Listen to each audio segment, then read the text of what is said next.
So I just want to start off by saying I'm sorry for the lack of content. I'm probably going to post an update video sometime this week talking about like what's going on, where I've been, all that stuff. It should be pretty simple explanation, but I've just been like all over the place and I just want to apologize.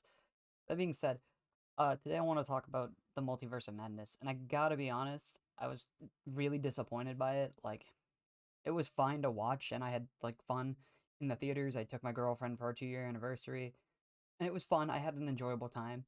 The theater wasn't as packed, so that wasn't as cool, and I kind of ruined a major spoiler for myself based on what one of her friends told me, or told her, who then told me, and it's not important.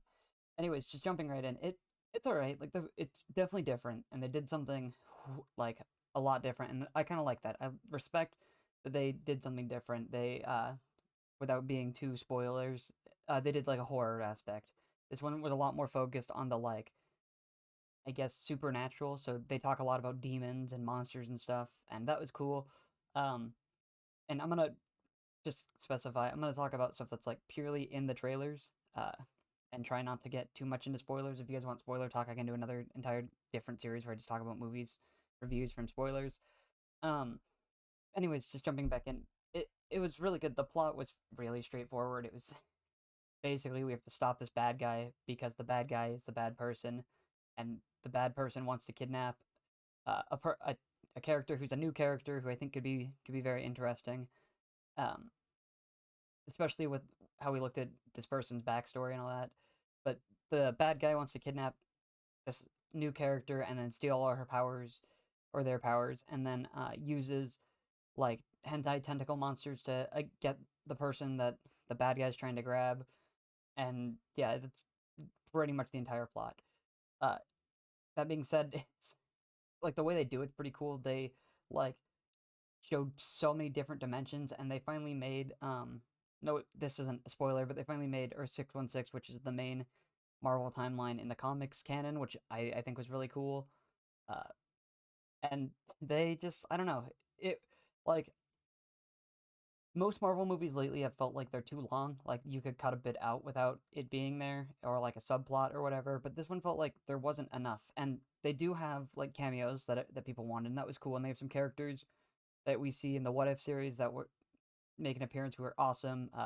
Wish we would have gotten a little bit more time with them, but I understand why we didn't get as much time with them.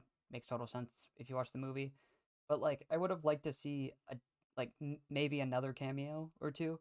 It doesn't even have to be like related or like showing in the real thing. I don't know. It just would have been kind of nice to see something else.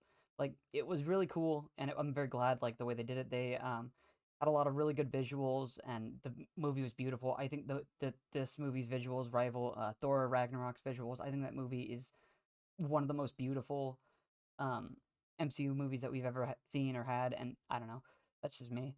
But I think that these visuals rival it. I think Benedict Cumberbatch did a fantastic job. I think Elizabeth Olsen did a really good job in her roles. I think that she did a really good job playing her character and showing like how powerful we can see Scarlet Witch being and how cool she is. I also really like, I kind of like what they did with her. I'm mixed on it, but I don't want to dive too deep into it without being spoilers.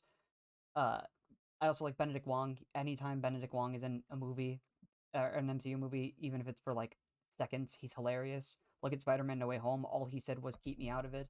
I'm the Sorcerer Supreme," and then he ran away, and that was funny. Like I just love Benedict Wong. I think Benedict Wong plays the character of Wong perfectly, and there's nobody else that I would rather have play that character. I love it.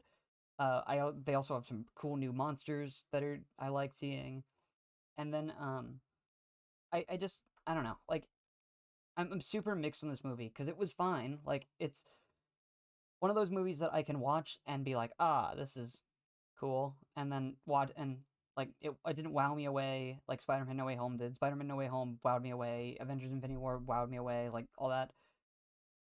But it wasn't like Thor: The Dark World or like Black Widow. Black Widow was just one of the worst Marvel movies made ever. I think it's a bottom 50. Like it's or bottom five. It's bad. Uh, unless we're talking like big Marvel movies, and it's still bottom 10. But I don't know. I think like the way they're taking it is very interesting, and I'm curious as to where this is gonna go. That being said, uh, I have this issue with Marvel movies, and it's purely because I love watching them. But I want more always, and I know that we have to wait for more, but I always want more after watching a Marvel movie. And like I think that's like good because then I'll keep going to buy them or buy tickets to see the movies, even though I know the plot is going to be basically the same for every superhero movie. I will still go see it because it's always interesting to watch, and I just like superhero movies. But yeah, I don't know. It was all right. Like I had fun. I would have liked if the theater was a little bit more packed. Maybe that would have made things cool. Uh, they do a lot of jokes from like the original Doctor Strange, which is cool. And like I would have also kind of liked to see a little bit more magic. The only real magic time that we see, like we see a couple like small magic spells or fights being used, but the only real magic that we see used where he does like a bunch of like different things is in the fight scene that's in the trailer, which was kind of disappointing. But like, eh, like it's not like a huge complaint. Like I don't care. It's just something that I would have liked to see a little bit more of. Uh, I also like in the trailer they show like an evil Doctor Strange. I like the way that they portrayed him. He was cool. I just think overall like it wasn't bad, but it was just disappointing for me. And you know, I would still watch it again. Not in the theaters, but I would still watch it again. But I don't know. Uh, yeah, I'm gonna just plug it in. I'm gonna give this like a C plus, a 75%, 7 out of 10, something like that. It just like it for sure wasn't bad. It just wasn't like great and didn't wow me away. The visuals were still really cool. Um, yeah, I don't know. I don't really want to dive in too many spoilers, and it's hard to talk about the movie without diving into spoilers. But it for sure isn't a bad movie. But I'm gonna say this: don't go into it expecting like super wacky, crazy, random characters popping out of nowhere, or like constantly traveling through like space time continuum, breaking shit, whatever. It just go into it like a normal movie. You just go into it and you just expect things to be like normal and chill. Uh, because if you get like super hyped like we do with every Marvel movie, I feel like people might be disappointed. That being said, it still is not a bad movie. But I can see people who are probably going to be divisive on the ending, and people are going to be divided on like the movie as a whole. But it's still worth watching, I think. But yeah, that's pretty much all I got. Thanks.